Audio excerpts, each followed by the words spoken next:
harus dipandu oleh prinsip-prinsip syariah yang umum. Antaranya ialah, antara prinsip etika Islam ialah bahawa segala sesuatu yang kita lakukan, hukum akam kita lakukan haruslah membawa kepada kemaslahatan. Jalbul masalih. Harus membawa kepada kemaslahatan satu. Kedua, segala yang kita lakukan haruslah usaha untuk menolak segala bentuk kemudaratan. Darul mafasid. Jadi kalau kita boleh gambarkan hukum akam kita, apa yang kita lakukan, kita harus fikirkan perkara ini. Sejauh mana dia membawa kepada kemaslahatan, jalbul masalih, sejauh mana dia menolak kepada kemudaratan.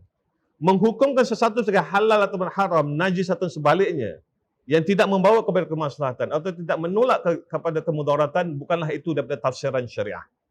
Ini dikatakan jelas oleh Ibn Qayyim al-Jauziyah rahimahullah.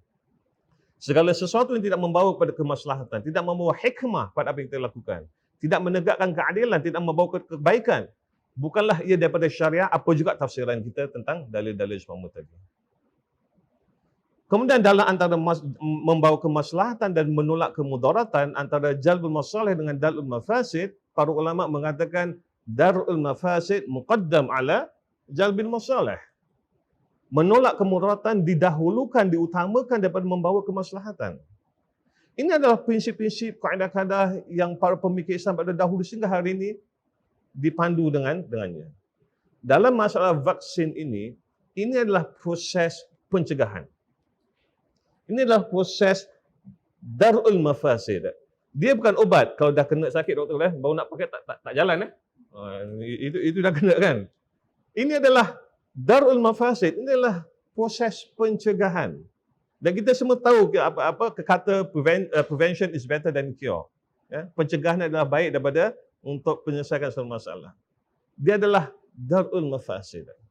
Maka itulah penting untuk kita melakukan, dan ini semua sesuai dengan prinsip etika Islam yang telah saya katakan.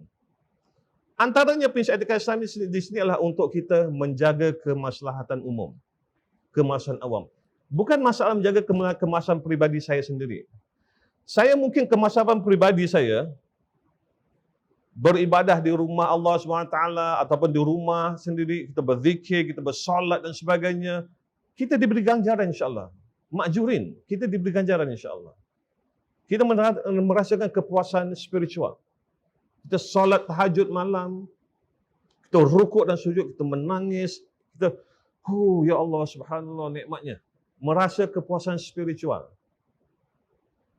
Tetapi agama Islam tidak didasarkan pada kepuasan pribadi. Bagaimana kita boleh beribadah dengan tenang, sedangkan orang di luar sama jiran-jiran kita semua kesakitan. Ini banyak hadis-hadis kita tahu kan. Bagaimana kita boleh duduk malam tidur dengan tenang sedangkan jiran kelaparan? Adalah prinsip syariah ialah menjaga kemaslahatan umum. Kita menjaga kemaslahatan umum. Jadi dia bukan hanya kepuasan pribadi spiritual. Kita harus bertanya sejauh mana kita membawa kebaikan kepada orang lain. Nah, dalam hal ini, vaksin ini bukan hanya untuk untuk mencegah diri kita, saya pribadi doktor Inilah untuk mencegah masyarakat. Keberkesanan dan kejayaan vaksin ini akan bergantung kepada apakah vaksin diambil oleh masyarakat secara masyarakat atau tidak. Kerana jika saya tidak ambil kan, mungkin anda boleh membuat keputusan pribadi, Ustaz, saya tak nak ambil lah, gasak lah, kurang ambil lah, saya tak nak. Memang kita diberi option, kita diberi pilihan, nak ambil ataupun tidak mau ambil. Anda boleh membuat keputusan untuk tidak ambil. Tapi ketahuilah, kemungkinannya berlaku. Ketika anda tidak mengambil vaksin ini, tidak mencegah dirinya, kemungkinan anda akan dijangkiti oleh COVID-19. Dalam hal tadi, anda juga akan menimbulkan kemudaratan pada orang lain. Pada orang-orang yang kita sayang, ibu kita, ayah kita yang tua misalnya. Saya masih lagi alhamdulillah punya ibu dan ayah. Sudah 80-an tahun, usia yang tua. Kalau saya mengidap penyakit tadi, saya dah tak boleh nak jumpa dengan orang tua saya kerana itu akan membahayakan. Jadi vaksin ini, keberkesanannya akan bergantung kepada masyarakat kita. Masyarakat harus melihat bukan hanya kepada kepentingan pribadi, tetapi demi untuk memelihara masyarakat secara umumnya. Kan kita tahu, COVID-19 ni adalah dia berjangkit, contagious. Ya, dia mungkin tidak fatal, dia mungkin tidak memautkan seperti SARS. Ya kan? Tetapi dia contagious, dia mudah untuk tersebar. Dan kalau dia tersebar mungkin pada orang yang muda, dia punya immunity system masih kuat, okey, insya-Allah dia survive.